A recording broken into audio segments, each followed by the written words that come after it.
Well, hey, everybody, this is Chris DeFurio with Keys to the Shop. Welcome to another edition of Shift Break. Today's episode is brought to you by La Marzocco, and they have been making espresso machines for nearly 100 years. Since 1927, they have been making them by hand in Florence, Italy. And machines like the KB90 with the straight-in locking portafilters, the Linea Classic, the Linea PB, one of my favorites, and many other configurations prove, and this is their lineup today, that they have just evolved their approach to making espresso machines along with technological advances. You know, the beauty has always been there, the dependability has always been there, but they have listened to the need of the industry and created machines that we need to make great coffee day in and day out. And if honestly, if you really want peace of mind, you're going to have to go with a brand like La Marzocco to just be the cornerstone of your bar. They're La Marzocco, the lion, right? The strength of a great brand. You cannot put a value on having that kind of dependability in a business where, you know, dependability is at a premium. So I would go over to their website, lamarzocousa.com, and check out what they have to offer. Reach out to the salespeople, have a conversation, and get the right espresso machine for your business. Now, also, I want to let you know about our friends at rattleware.com. So Rattleware is about smallwares. They are about giving you the right kind of functional little pieces of the puzzle to your cafe, the whisks, the knock boxes, the shot glasses, and all of that stuff.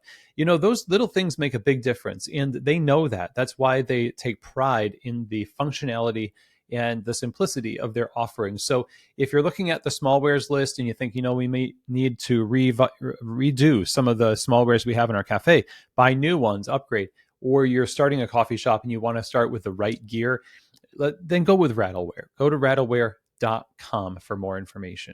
Now, today's shift break, I wanted to talk to you about why your baristas don't engage with customers. Now, first of all, I want to talk about something that I've been really fond of saying, and it is about how if your staff are not using the tools you give them, it's because you're not using the tools you give them. It's because your managers aren't using the tools. It's not because they don't. They fundamentally disagree with the SOP or the checklist, and they have like really strong feelings that are anti-checklist. I want to work at a coffee shop, but this checklist stuff has got to go. No, it's more about habits that are learned from examples. And, you know, this is the reason why we talk about how your manual is worthless, really, unless you're actually using it to be a curriculum, a reference point, a reference point is something you refer to. You know, we homeschool my son, and we talk about, you know, things in depth. When there's a question about history, when, you know, this is one of the advantages that we have, is to be able to really deep dive in an individual level some topics where if you have a question about history, we're going to refer to different books and different articles and think about the people involved in that historical moment, really get an in-depth understanding. We have to refer to material to do that. And that gives, you know, my son, and it would give, in this case, your baristas, if you refer to a manual or you refer to an SOP, the idea that referencing something as a resource for clarity is a habit that I should get into when I'm forming what I do at work, when I'm shaping the way that I move and operate as a team member here in the cafe. And so if you've got a manual and you've got some checklists and you're like, man, people don't use it and all this stuff, the question you have to think about is, well, are you using it? How are you using it? What are the managers doing? Is it even visible? Are people talking about how, okay, let's break out the checklist. Hey, so-and-so, can you go get the checklist? And then we're going to go through it. I'm going to take a couple of these things here. Awesome. And then you can do these. Just even a interaction like that on a regular basis gets people in the habit of, you know, there is a tool that we should be using all the time, even if we have internalized this information and we can go through the list very well, or we know the SOPs, at least initially, and I think on a regular basis, referring to these things is really helpful. Now, the engagement question is the exact same thing.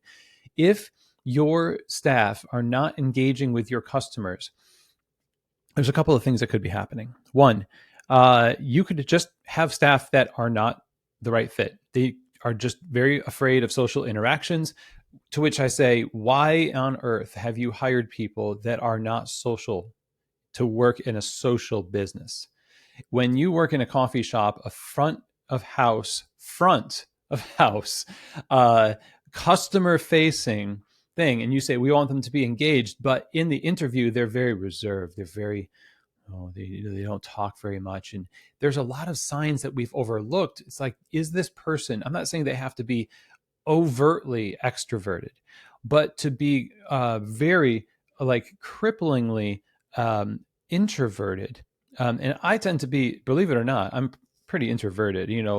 Social engagements really drain me, but I can engage in the context I find myself in well enough to give excellent service and hospitality and stay on task.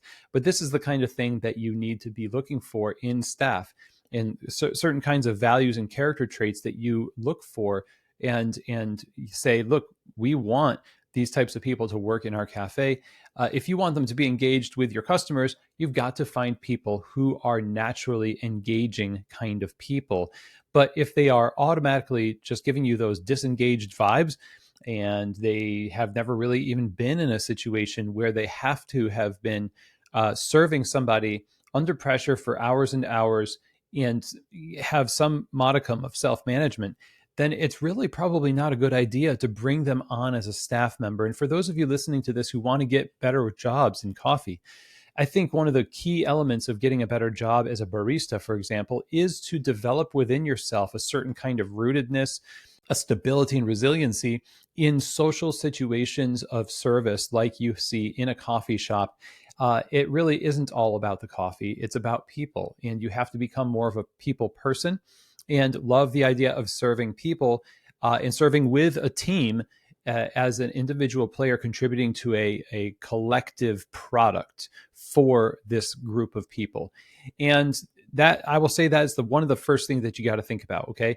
But the second part, I think, if we are considering that your staff are the right people and they are engaging types of people, but there's not a whole lot of engagement happening, there's a few things that could be going on within that sphere. One, they came in and they see the higher ups not doing any kind of engagement at all. In fact, I see a lot of managers that do this, where the manager, the person who is the most present authority in the business, and for those of you who don't know, my opinion on authority in the business is a tool to use for the benefit of other people. It's a thing you give away. It's a service tool. It's not a thing you hoard to yourself for your benefit.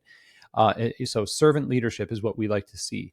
Now, those in authority aren't setting a good example. In fact, they are run off their feet a lot of times with unrealistic expectations from bosses, or they themselves are disengaged from the customer service experience or engaging with their baristas. And it's shown by that relationship between boss and employee that engagement is actually just an idea that we think about, but it's not an action that we do. So if you don't exemplify these things as the boss in the business to the people that are the direct reports, the staff members within that relationship, then it's not going to be as likely that they have as good of an engagement or an impulse or a habit toward engagement with the customer.